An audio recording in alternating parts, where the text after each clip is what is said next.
I request actually quite a few friends of the Delhi Solidarity group, at least a few of you, to come to this side.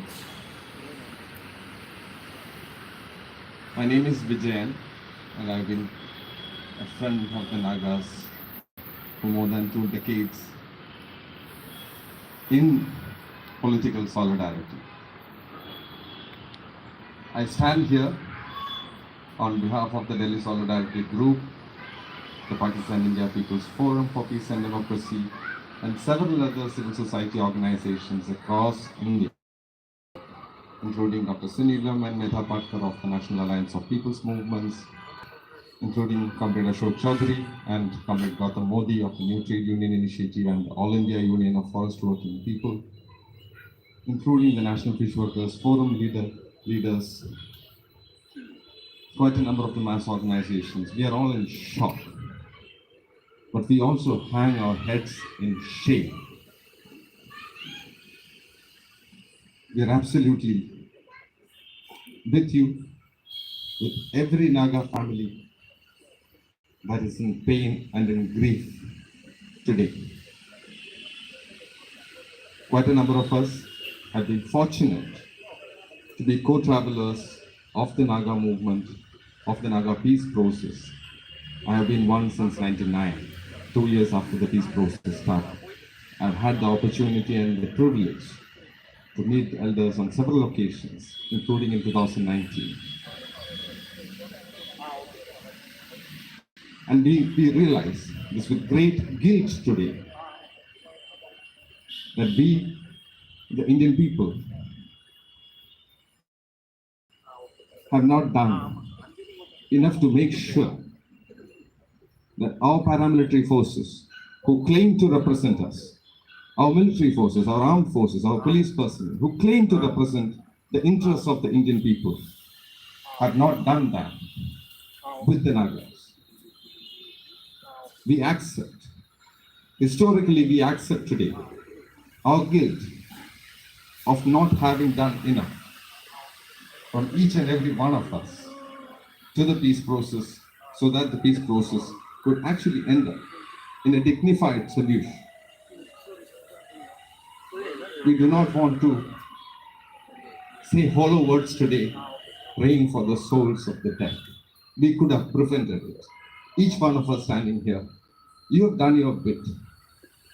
Many of us probably need to go back to the board and bring back a much stronger alliance of the Naga people and the Indian people against all oppressive regimes, against all colonialisms, against all occupations, and make sure we stand together in solidarity with each other, absolutely in heart-to-heart solidarity, in shoulder-to-shoulder solidarity, to make sure that such absolutely criminal acts of negligence, which are now being converted into accidents, don't happen in the history of the Indian people and the Nagaland people. We are saddened, I repeat, we are shocked, we are in grief with you, but we are also in solidarity with you. We have been in the midst of a battle, as all of you know, against a regime that has left nothing of democracy in this country. We will continue that battle. Many of our friends, Gautam Navaka should have been here today with us. Father Stan Swami, if he was in Delhi, he would have been with us today. We're losing friends, but we're not losing the fight. Because it is Comrade Bhagat Singh who said that the oppressed have never lost a battle. In history, the oppressed have never lost a battle. And we will not lose this battle. Don't want to take any more time. In absolute solidarity, and thank you all the friends, all the Naga organizations, the friends here, for coming together and under all the circumstances that we are in, quickly getting all of us together and coming together to grieve the death, mourn for the death, mourn for the families, but also reignite our belief that we will win this battle for justice, for democracy, for human rights, for dignity, and for peace. Thank you all very much. Kuknele. Biraj Patnaik. When I returned after a 2 week tour of Nagaland and Manipur, and in fact, all of last week, I traveled through the region just beyond Tuinsan in the villages, and I was greeted with great hospitality and warmth by the Konyak brothers and sisters, never imagining that such a tragedy would befall them on my last day there in Nagaland as I returned yesterday. Much has been said, and we all grieve. This is not just the grief of the Konyak people, our brave brothers and sisters there, and their families who are grieving their dead. This is not just the grief of the Naga people. This is the grief for all Indians who believe in truth and justice, in the idea of India, and in the Constitution of India. We are ashamed by what has happened, and we must never forget that there can be no justice without truth, without accountability, without reparations, and without guarantees of non-recurrence. And with that, I join you in solidarity.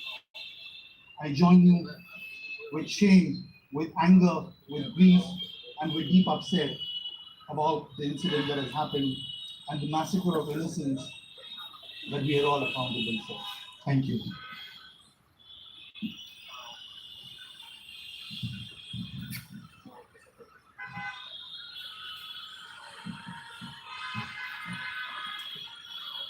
We have another special number by Mr. Kian, Blowing in the Wind.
How many years can a mountain exceed before it's washed to the sea?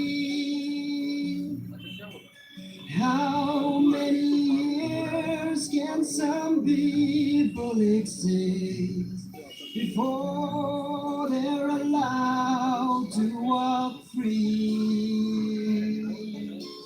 And how many times can a man turn his head and pretend that he just doesn't see? The answer, my friend, is going into it. The answer is going in the wind. How many times must a man look down before he can see the sky? How many ears can one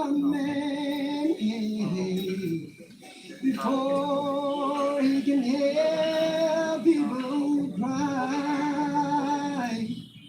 And how many days will it take till he knows that too many people have died? The answer, my friend, is blowing in the wind. The answer,